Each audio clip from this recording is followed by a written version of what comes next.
আসসালামু আলাইকুম আপু। ওয়ালাইকুম আসসালাম। কেমন আছেন? আলহামদুলিল্লাহ আমি ভালো আছি। ভালো আছেন? আপনি তো অনেক কিউট হয়ে গেছেন। হাসিটা তো খুবই সুন্দর আপনার। এই হাসি দিয়ে কি আপনি এই যে প্রবাসীদের সাথে কথা বলেন? ছি ভাই, এগুলো কি বলেন আপনি? আচ্ছা, তো রীতা আপু, আমরা যখন আপনার প্রতিবেদন তুলে ধরেছি তখন আপনার একটা ছোট্ট বাচ্চা ছিল যার দুধের পয়সাটা পর্যন্ত আপনার কাছে ছিল না। আপনার বাসার যে ফ্রিজটা আছে ফ্রিজটা খুলে দেখাচ্ছেন, ফ্রিজেও কিছু নেই। তো এখন বর্তমানে আপনার কি অবস্থা? আমরা তো বোধহয় আপনাকে দীর্ঘ 1-2 বছর আগে তুলে ধরেছিলাম। জি আচ্ছা, তো এখন বর্তমানে আপনার কি অবস্থা সেই কথাগুলো একটু বলুন।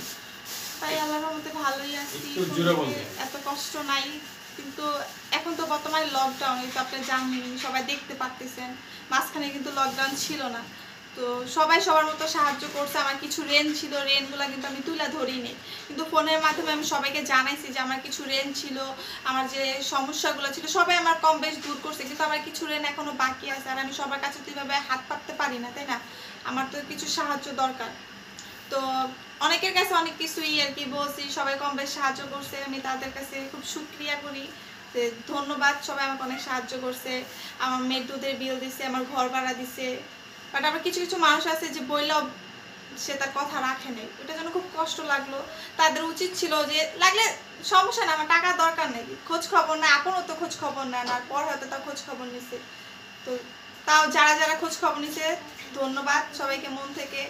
আবার এমন কিছু কিছু মানুষ ছিল যেরকম জনি, তারপর রাসেল ভাইয়া, তারা আমাকে অনেক সাহায্য করছে, ধন্যবাদ সবাইকে।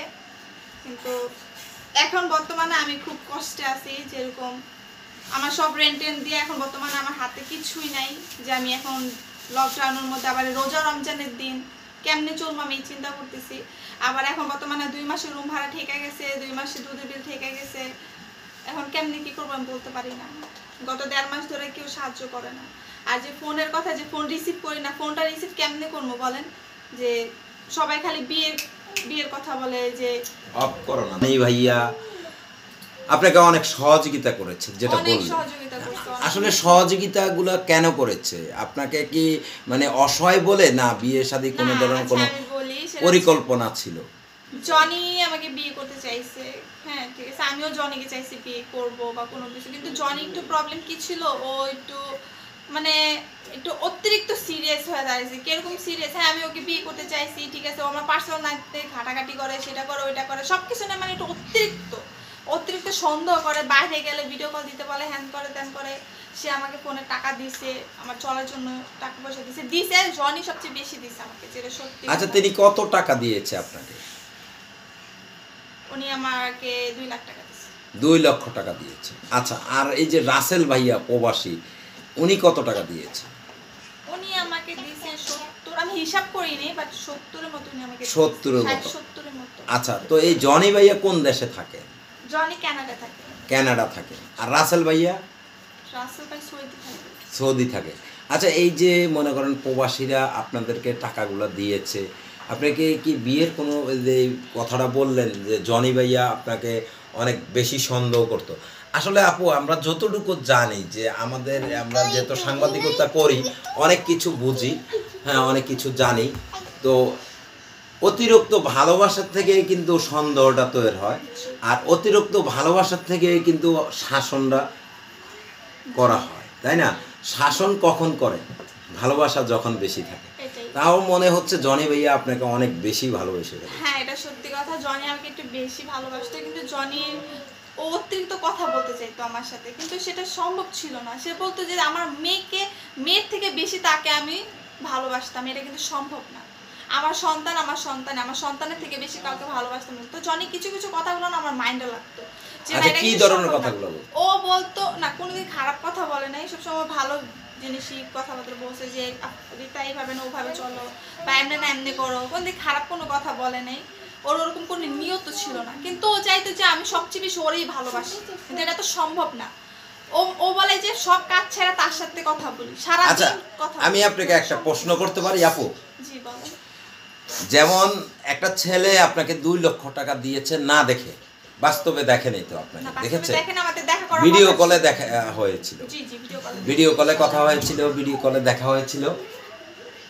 তো এই ভিডিও কলে দেখা, ভিডিও কলে কথা, এর মাঝে আপনাকে মনে করেন সাহায্যটা করেছে 2 লক্ষ টাকা। সে সাহায্য কেন করছে? আপনাকে বিয়ে করবে, তাই তো? বিয়ের জন্য না, সে আমাকে বলছে বিয়ের কোনো কথা ফার্স্ট হয়নি যে আমাদের বিয়ে শাদী হবে। সে কথা বলতে বলতে বিয়ের প্রস্তাবটা আসছে, তাই না? ফার্স্টে সে আমাকে বিয়ের কথা বলে না, আমি তাকে বিয়ের আচ্ছা কথা আপু, বলিনি।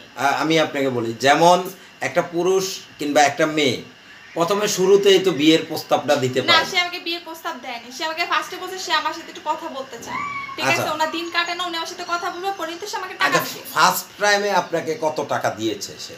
ফার্স্টে দিছে 2000 টাকা, তারপর দিছে মানে আস্তে আস্তে আগে টাকা অ্যামাউন্টটা বাড়তেছিল। আমারও প্রবলেম হচ্ছিল, আমার রুম ভাড়া ছিল, রেন্ট ছিল, সে রেন্টগুলো সে নিজে কমপ্লিট করছে, যেটা সত্যি কথা। অধিকাংশ উনি কমপ্লিট করছে। 40,000 দেয় একবার, 30,000 দেয় একবার, সত্যি, যেটা মিথ্যা না। আচ্ছা, তো এই টাকাগুলো কি আপনার বিকাশে আসছে না অ্যাকাউন্টে আসছে? বিকাশে আসছে। বিকাশে। আমার অ্যাকাউন্ট নাই কা। অ্যাকাউন্ট আমি এখনো ভোটার হইনি। এখনো ভোটার হন নাই? না। তা আপনি তো এখন মনে হয় 20-22 বছর না না, বয়স। 22 বছর। কত? 20। 20? ওই তো, যাই হোক, 20 বছর বয়স। তো এই যে আপনার মনে করেন 2 জন প্রবাসী আপনাকে বিয়ে করতে চেয়েছে, দুজনেই না না এখন না, দুইজন বিয়ে করতে চায় না। রাসেল ভাই আমাকে বনে চোখে দেখতো, উনি বিয়ের কোনো কথা বলেনি, কিন্তু উনি আমাকে আস্তে আস্তে পছন্দ করতে লাগলো। পরে মাঝখানে কি হলো আমি জানি না, কি মিস্টেক হয়েছে। আচ্ছা, তো আপু, এই যে টাকার বিনিময়ে আপনি কথা বলতে রাজি হয়েছেন কেন? কারণ আমার যে সমস্যা, সে তো আমার সাথে কথা বলতে চাইছে, এমন তো ওনার কোনো নিয়ত ছিল না। আসলে ছেলেরা তো ফার্স্ট কখনোই বলে না যে আমি আপনাকে বিয়ে করব। না, বিয়ের নাকি কথা বলা আমাকে সম্ভব? ফার্স্টে কেউ বলেনি।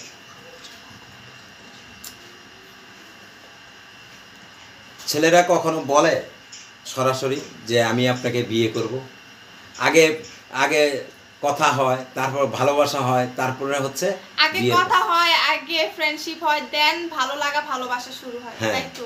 হ্যাঁ। এইটাই তো কথা। হ্যাঁ, হ্যাঁ হ্যাঁ। ঠিক আছে, আমার সাথে জনির কথা হয়েছে ফার্স্টে, কথা থেকে ফ্রেন্ডশিপ হয়েছে, ফ্রেন্ডশিপ থেকে ভালো লাগা থেকে ভালোবাসা শুরু হয়েছে। ভালোবাসিনি যে তা বলবো না, হ্যাঁ ওর 1% 99% থেকে 1% উঠলে হ্যাঁ আমি ওরে পছন্দ করি, বাট 99% করি না। কারণ আমার একটা প্রথম আচ্ছা, ওর পছন্দ না করার কারণটা কি? কারণ ওনার কথাবার্তা ঠিক না। উনি তো আপনার যেহেতু পছন্দ হয় না, তাহলে তার থেকে টাকা খেয়েছেন কেন? কি না, উনি আমাকে দিয়েছে বলে আমি নিছি, সে না দিলে তো আমি জোর করে নেওয়ার ক্ষমতা আমার নাই। আচ্ছা, যেমন আমরা একজন প্রবাসী, আমাদের কাছে কারণ আমি অসহায় নারী, ঠিক আছে? সে আমাকে দেখছে যে আমি প্রতিবেদন অসহায় হিসেবে, কিন্তু টাকার বিনিময়ে কিন্তু আমি আসছি, টাকার জন্য আসছি। নাহলে এইভাবে মানুষের সামনে আমার ফেস করার দরকার পড়ে না। পরে হ্যাঁ, আমার যে রেন্টগুলো আছে, আমার ওই রেন্টের জন্য যদি এখন হ্যাঁ আমি খারাপ কাজ না করলেই তো চলে, আমি তা করবো কেন? ঠিক আছে, এর থেকে আমি মনে করি ভিক্ষা করে নেওয়া ভালো, মানুষের কাছ থেকে খারাপ কিছু করার থেকে। আচ্ছা, এই যে যেমন আমরা যতটুকু বুঝি যে মেয়েরা একটু টাকার লোভী, জি, তা আপনি কি আসলে টাকার লোভী? এটা তো প্রতিবেদনে মানুষেরাই জানে, যারা যারা আমার সাথে কথা বলছে সেই তো বুঝতে পারছে যে আমি ফোনটা রিসিভ কেন করি না। এই যে সবাই বলে যে রিতা ফোন রিসিভ করে না, কেন করি না? আচ্ছা, কি কারণে করেন? করি না কারণ ওনারা বিয়ের কথা বলে, কেউ বলে যে ইমু আছে কিনা, যে খারাপ কথা বলে, যে এরকম এরকম হ্যান ত্যান। তখন আমি বলছি দেখেন, আজ আমি অসহায় বলে কি আজ আপনারা আমার এই অসহায় ফায়দা উঠাইতেছেন? আজ আচ্ছা, আমার স্বামী নাই, পাপা নাই দেখে তাই আপনারা এইসব ধরনের কথা বলতেছেন। আমি হ্যাঁ ঠিক আছে, টাকার বিনিময়ে আমি প্রতিবেদন আসছি, এর মানে এটা না যে আমি খারাপ কাজ করব। নিজের ইজ্জত হচ্ছে আমার কাছে সবচেয়ে বড়, আমার ইজ্জত আমি রেখে বাকি সবকিছু করবো। আচ্ছা, আপনি বারবার বলতেছেন টাকার বিনিময়ে প্রতিবেদনে এসেছে। হ্যাঁ, আপনি এই কথাটার মানে কি বুঝতেছেন? আপনি কি আমরা কি আপনাকে টাকা দিয়ে প্রতিবেদনে এনেছি নাকি, না টাকার জন্য প্রতিবেদনে এসেছেন যে কিছু ওই আর্থিক তো সাহায্য? টাকার জন্য আমি আমি যাতে বিপরীতটা কি বললাম? তাহলে এটা বললে তো আমাদেরকে খারাপ বানিয়ে দিচ্ছেন আপনি, না, বারবার so একই sorry, কথা আমি বলছেন। এভাবে বলতে চাইনি। আচ্ছা। এক্স্যাক্টলি বিষয়টা হচ্ছে যে আমি টাকার জন্যই আমি প্রতিবেদনে আসছি, হয়তো বা টাকার বিনিময়ে আসছি, ওই তো বিপরীত হয়ে যায় এটা। আচ্ছা, তো এই যে আমরা যখন আপনার প্রতিবেদনটা করলাম, আপনার বাবু দুধ খাওয়াতে পারেন না, আপনার ঘরে কিছু নাই, আপনার মার অসুবিধা, বাবার অসুবিধা, আপনার স্বামীর সাথে সম্পর্ক টানাপোড়েন, সেগুলো আমরা দেখিয়েছিলাম, ঠিক আছে? তো আপনার স্বামীকে ডিভোর্স কি কারণে দিলেন বলেন তো? হ্যাঁ, যখন আমার হাজবেন্ড ছিল না, গত 2 বছর আমার হাজবেন্ড ছিল না, আমি কিন্তু বলছি প্রতিবেদনে এই কথাটা যে আমার হাজবেন্ড নাইকা, বর্তমানে আমি একা। তো আমার হাজবেন্ড প্রতিবেদনের পরে আমার হাজবেন্ডের সাথে আমার যোগাযোগ হয়, তখন আমি শুনি সে বিবাহ করে, and then তার 3 মাসে তার বাচ্চা পেটে, তার ওয়াইফের, যেটা আর কি আমি শুনতে পারছি। তো শোনার পরে তখন আমি তো আর সতীন দেখা ঘরে আসিনি, তাই না? এটা তো কোনো নারী সহ্য করবো না। আচ্ছা, তো আপনার স্বামীর নামটা কি ছিল? ফয়সাল। ফয়সাল। সেই ফয়সাল ভাই আমাদেরকে ফোন দিয়ে বলেছে যে এই প্রতিবেদনের কারণে আপনি নাকি তাকে ডিভোর্স দিয়েছেন। আসলে কারটা সত্য? এটা তো পরিপূর্ণ ভুল কথা। কেন প্রতিবেদন, এখানে প্রতিবেদন কি? তুই প্রতিবেদন তো করছে আমি 1 বছর হইছে, আমার হাজবেন্ড তো না 2 বছর। আপনার হাজবেন্ড নাই 2 বছর? তো না, প্রতিবেদনে তো তখনও বলেছিলেন যে হাজবেন্ড আছে, না, তার সাথে আমি সম্পর্ক আছে নাই। বলি না, আপনারা শুনছেন তো আমার প্রতিবেদনটা আবার দেখেন। আমি বলছি আমার হাজবেন্ড নাইকা, এটা বলছি। তাহলে আপনার স্বামী এই কথা বললো কেন আমাদেরকে ফোন দিয়ে? এটা উনিই জানে, এত কিছু আমি বলতে পারি না। মানুষ আচ্ছা, যেমন আপনার স্বামী আমাকেও ফোন দিয়েছে, আমাকেও অনেকবার বলেছে এবং কি অনেক কান্নাকাটি করেছে যে আমার ওয়াইফ, আপনাদের জন্য আজকে আমার ওয়াইফ আমাকে ডিভোর্স দিয়েছে। আসলে এই বিষয়টা আপনার হাজব্যান্ডের ফোন রেকর্ডও আমাদের কাছে আছে। তো আপনি আসলে আপনার হাজব্যান্ডের কে ডিভোর্স কি আসলে প্রতিবেদন করার পরে দিয়েছেন না এর আগে? প্রতিবেদনের পরে ডিভোর্স দেওয়া হয়েছে। আচ্ছা, তাই তো, তাহলে তো সে মিথ্যা কথা বলেনি। কেন মিথ্যা বলেন না? কেমনে কোন দিকটা আপনি দেখেন তো। আমার হাজবেন্ড নাই গত 2 বছর ধরে। প্রতিবেদন আগে আমার হাজবেন্ড চলে গেছে, ঠিক আছে? তো চলে গেছে যখন 2 বছর আগেই তো চলে গেছে, তাহলে প্রতিবেদন হয়েছে কয়দিন? আপনি বলেন প্রতিবেদন করছে কয়দিন? প্রতি বছর হচ্ছে 1 বছর, গত লকডাউনে। তাহলে কথা কি? তাহলে হাজবেন্ড গেল কেন? না, আপনার হাজবেন্ড যেটা আমাদেরকে কমপ্লেইন করছে, এটা আপনি সম্পূর্ণ ভুল কথা। আমার হাজবেন্ড বিয়ে করছে, ঠিক আছে? উনি যে যাওয়ার পর যে বিয়ে করছে সেটা আমি জানি না। তার ওনার ওয়াইফের বাচ্চা 3 মাসের বাচ্চা কেমনে পেটে আসলো? আচ্ছা, তো আর ডিভোর্স উনি আমার কাছ থেকে চাইছে, আমি ওনার কাছ থেকে চাইনি। উনি আমার কাছ থেকে ডিভোর্স চাইছে, কিন্তু আমি ডিভোর্স দেইনি। যেমন আপু, আপনি কিন্তু কিছুক্ষণ আগে বললেন আপনি সতীনের ঘরে সংসার করবেন কেন, এই কারণে আপনি ডিভোর্স দিয়েছেন। হ্যাঁ, তো এই যে এখন আবার বললেন যে আপনার স্বামী আপনার কাছে ডিভোর্স চেয়েছে। এটা তো আগে, যখন 2 বছর আগে চলে যায় উনি আমার কাছে ডিভোর্স চাই, কিন্তু আমি ওনাকে ডিভোর্স দেই না। কেন দিই না জানেন? কারণ উনি সম্পর্কে ছিল। উনি চাইছে যে ওনাকে আমি ডিভোর্স দিয়ে দিই। কারণ কেন দিয়ে দিই? কারণ ওনার যে ওই যে ডিভোর্স হয়ে গেলে যে কাবিনের টাকাটা, যাতে ওনার কাছে তোর এত টাকা পয়সা নেই যে উনি আমাকে দিব, এই কারণে উনি চাইছে আমি ওনাকে ডিভোর্স দিয়ে দিই। কারণ আমার তো কোনো ভুল না, আমি কেন ওনাকে ডিভোর্স দিব? আচ্ছা, তো আমরা তো যতটুকু জানি আপনি প্রেম ভালোবাসা করে তাকে বিয়ে করেছেন। আপনার গার্জিয়ান ছিল আপনার মা। আচ্ছা, এই যে ভালোবাসার সংসারটা টিকলো না, স্বামী আরেকটা বিয়ে করেছে, তো আপনার কাছে এমন কি অভাব পেয়েছে আপনার স্বামী আরেকটা বিয়ে করেছে? আমার কাছে কি অভাব পেয়েছে? মানুষের কথা বলে, পুরুষ পোলা ঘরে যত সুন্দরই থাকুক, সুন্দর সুন্দর লাগে না, ঠিক আছে?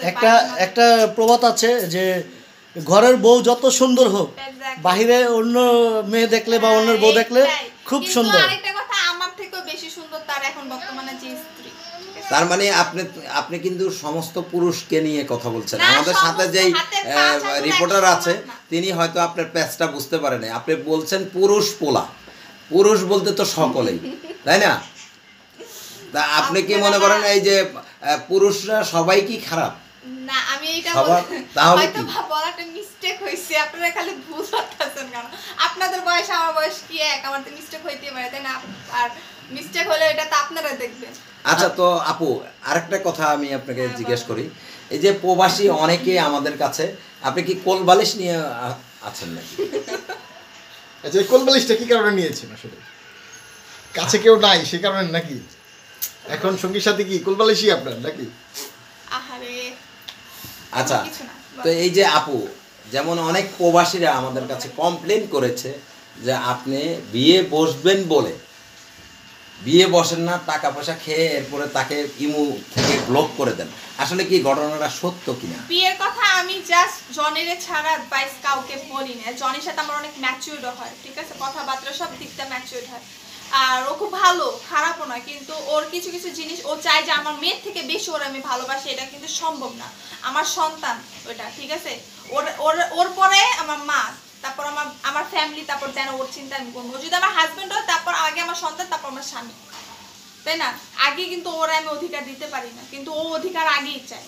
আচ্ছা, তো একটা লোক যেহেতু আপনাকে 2 লক্ষ 2.5 লক্ষ টাকা দিয়েছে, তা তো সে আপনার উপরে অধিকার খাটাতেই পারে। ভাইয়া দেখেন, টাকাটা দেওয়ার আগে কিন্তু বিয়ের কোনো কথা হয়নি, কথাটা বুঝছেন? মানে 2 লক্ষ টাকা আগে দিয়েছে? 2 লক্ষ কে আগে, মানে টুকটাক টাকা আগে দিয়েছে। দেন ও আমার পছন্দ করতেছে, আমার কথাবার্তা বুঝতেছে, ভালো লাগা থেকে ভালোবাসা শুরু হয়, আমারটাও শুরু হয়, ও তারটাও শুরু হয়। তাই না যে হয় না যে তা না, ঠিক আছে? কম বেশ দুজনই হয়, কিন্তু সে চায় এমনি না এমনি অমনি না এমনি, ওনার সাথে সারাক্ষণ ফোনে কথা বলে। আমি বললাম কাজ করতেছি না, কাজ রাইখা তার সাথে আমার কথা বলতে হবে। আমি বলছি এই জিনিসটা একটু বোঝার চেষ্টা করো, আমার মেরে খাওয়াইতে হইব, পড়াইতে হইব না, সে সেটা বুঝে না। আচ্ছা আমি একটা প্রশ্ন করি তো রিতা, এই যে এরকম কতজনের সাথে আপনি প্রেম করেছেন বলেন তো আমাদেরকে? না ভাই, এটা একটু বেশি বলা ফেললেন না। কেন না, জনির সাথে প্রতিবেদন যদি কারোর সাথে কথা বলে থাকি তাহলে আমি জনির সাথে একটু আর কি একটু ভালো লাগছে আমার জনিকে, এছাড়া কাউকে না। এছাড়া আর কারোর সাথে প্রেম করেন নাই? না। মানে প্রেম প্রেম যে খেলাটা সেটা কারোর সাথেই খেলেন নাই আপনি? কি প্রেমের খেলা? প্রেম কি খেলার জিনিস নাকি? তাহলে প্রেমটা কাকে বলে বলেন তো? প্রেম আমি বুঝি না ভাই, কারে কয়? আগে বুঝছি, এখন বুঝি। আগে বুঝছে, তাহলে প্রেম করে বিয়ে করলেন কিভাবে আপনি? ওই যে আগে বুঝছি, কারণ বেশি প্রেম করে যে বলে না। আচ্ছা, আগে বুঝেছেন, এখন কি বুঝেন না? এখন ভালোবাসা মানে কি জানেন? কি ফ্রড? হ্যাঁ। আচ্ছা, তার মানে কি আপনি ছলনায় করবেন, আরে ফ্রড করবেন? ভালোবাসা মানে হচ্ছে একটা ফ্রড, ঠিক আছে?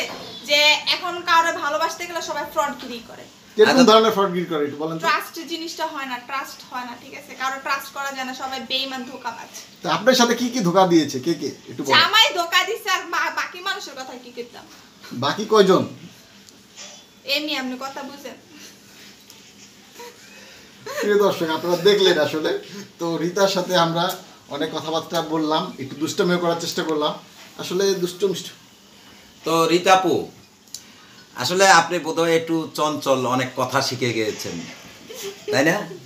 মানুষের সাথে থাকতে থাকতে, প্রতিবেদন মানুষের সাথে কথা বলতে বলতে একটু চাপ। এই যে দেখেন, আমরা যদি ভুল ধরি তাহলে অনেক ভুল। আপনি বলেছেন মানুষের সাথে থাকতে থাকতে, তো এই যে আমরা যদি এখন প্রশ্ন করি আপনি কতজন মানুষের সাথে ছিলেন?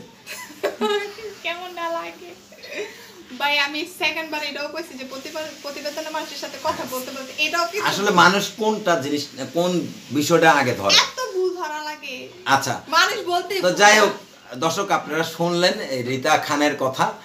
তো আসলে অনেকেই জানতে চেয়েছেন, অনেকেই খুঁজতে চেয়েছেন, অনেকেই আমাদের কাছে খোঁজ খবর নিয়েছেন। তো তাই আমরা আজ রীতা খানের কাছে চলে আসছি। মাশাআল্লাহ, খুবই সুন্দর হয়ে গেছে রীতা খান। তো নতুন করে মনে হচ্ছে আমরা আরেকবার দেখতেছি। তো এই যে রীতা খান আবার কেন আসছেন প্রতিবেদনে, সেই কথাটা একটু বলবেন? ভাইয়া আসলে মেন প্রবলেম হচ্ছে আমার গত 1.5 মাস ধরে আর কি আমার চলতে খুব কষ্ট হচ্ছে। যেরকম আমার 2 মাসের রুম ভাড়া, 2 মাসের আমার মেয়ের দুধের বিল, আমার মেয়ের দুধের বিল কিন্তু স্টপ করে দিচ্ছে হিসেবে। আমার মেয়ে দুতলা দুধ দেন, উনি বলতেছে যে মানে এখন লকডাউনের জন্য কেউ ওনার টাকা দিতেছে না, তুমিও দিতেছো না, কেমনি কি হয়? এখন আমি দুধটা স্টপ করে দিলাম, তো অনেক দিন হয়েছে দুধ স্টপ করে দিছে। তো আর বলতেছে তুমি দুধের বিল দিয়ে দাও, মানে ওনার ওয়াইফ আমার আইসা বলতেছে যে তুমি দুধের বিল দিয়ে দাও, দিলে তাহলে দুধালো স্টার্ট করবো। আচ্ছা ঠিক আছে, সমস্যা নেই, আমার যদি টাকা পয়সা হয় তাহলে আমি দিয়ে দেবো। তো আমার কাছে এখন নাইকা। আর বাড়িওয়ালাও বলতেছে উনি গ্রামে যাবো, ওনার টাকা আর্জেন্ট দরকার। আবার দোকান বিল, দোকানের টাকা চাইতেছে, মানে চতুর্দিকটা প্রেশার আমার উপর দিয়ে। আবার মানুষের কাছ থেকে এভাবে কতদিন চাওয়া যায় ভাই? নিজের কাছেও তো একটা ছোট মনে হয়। মানে তো এই যে আপু, আমি আপনাকে একটু কথা বলি, আপনি তো অনেক কথা, লম্বা কথা, যাই হোক আমাদের 18 মিনিট ক্রস করেছে। আপু, এই যে আপনি 2 লক্ষ টাকার হিসাব দিলেন, তারপর হচ্ছে 70,000 টাকার হিসাব দিলেন, তারপর হচ্ছে প্রতিবেদন করে কি শুধু এই 2 জন মানুষের কাছেই আপনি সাহায্য পেয়েছেন? না ভাই, অনেকজনই সাহায্য তো এই আপনি কোনো কিছু টাকা রেখে আপনি কি একটু কোনো বিজনেস কিংবা কোনো একটা কিছু করতে চেষ্টা করেননি কেন?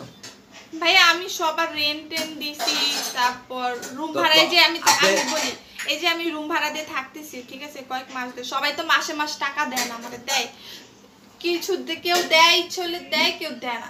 আর 1000 টাকা কেউ যদি মনে করে আজকে আমার 1000 টাকা দিল, এই টাকাতে আমি কি করি? বাজার করে নিয়ে আসি, নাহলে মেয়ের জন্য কিছু নিয়ে আসি। ভাই 1000 টাকা চোখে লাগে না আজকাল, মানে আমি যা দেখি বাইরে বের হলে না টাকাটা মানে দোকানে দিলাম আর টাকা নাই, এরকম মানে নিজের কাছে। আর আগে 1000 টাকা ভাই মনে করেন 10,000 টাকার সমান। আপু প্লিজ একটু, আমার একটা প্রশ্ন ভুলে যাব পরে।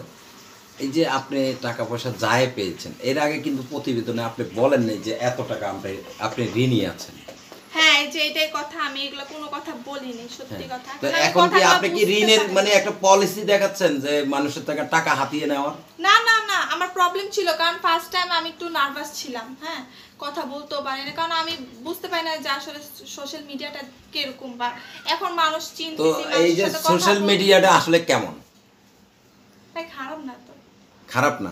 আচ্ছা, যেমন অনেকেই বলে প্রতিবেদন করতে আসলে ছেলেরা নাকি প্রতিবেদনে বিয়ে করতে বলে, খারাপ কথা বলে, এটা সেটা দেখতে চায়। আসলে আপনার কাছে কি কেউ এইটা সেটা দেখতে চেয়েছে কিনা? ভাইয়া অনেকে বলছে হাতের পাঁচ আঙ্গুল তো আর এক সমান না, কেউ নিজেদের স্বার্থকের জন্য আসে কথাবার্তা বলে, মনে করে যে মেয়েটা এরকম না এরকম, বাজে মেয়েরাই তো প্রতিবেদন করে, কিন্তু আসলে এক্স্যাক্টলি এরকম না। কিছু কিছু মানুষ আছে যে প্রতিবেদনটা করে এর জন্য যে আসলে অসহায় থাকে বলে কিন্তু প্রতিবেদনটা করে, নাহলে কেউ করে না। তাই এই অসহায় আছে দেখা যে আপনারা যে এটার ফায়দা উঠাইবেন তা ভুলও করেন, আপনাদের ঘরে মা বোন আছে, ঠিক আছে। আচ্ছা, তো যাক আমরা কথা আর না বাড়াই, তাহলে আপনি আবার আসছেন, একটু সাহায্যের দরকার, তো আপনার সাথে যোগাযোগের কোনো ব্যবস্থা আছে কিনা? জি, আমার ওই আগের নাম্বারটা 68 ওইটাই আছে। একটু বলুন কষ্ট করে। 017 017 36 36 88 88 18 18 68। 68। রীতা খান, বিকাশ করা আছে? যেটা বিকাশ। ধন্যবাদ রীতা খান। দর্শক, আপনারা প্রবাসে বাংলাদেশে যারা দেখছেন এই প্রোগ্রামটি, আপনারা কাউকে সাহায্য করলে আপনারা আপনাদের নিজ দায়িত্বে করেন, সাংবাদিকের সহযোগিতা কখনোই নেন না। কিন্তু যখন আপনারা প্রতারণার শিকার হন তখন সাংবাদিকদের ঘাড়ে দোষ ফেলিয়ে দেন। আসলে আপনারা যাকে সাহায্য করবেন, সহযোগিতা করবেন, বুঝে শুনে সাহায্য সহযোগিতা করুন। আর যারা যারা আমাদের কাছে কমপ্লেন করেছেন রীতা খানের বিষয়, তো আপনারা সেই কথাগুলো, আমরা আপনাদের কথাগুলো তুলে ধরেছি। তো আপনাদের যদি আরও কিছু জানার থাকে তাহলে আপনারা আমাদের কমেন্টে জানাবেন। তো দর্শক, আপনারা সকলেই ভালো থাকবেন, সুস্থ থাকবেন। আল্লাহ হাফেজ।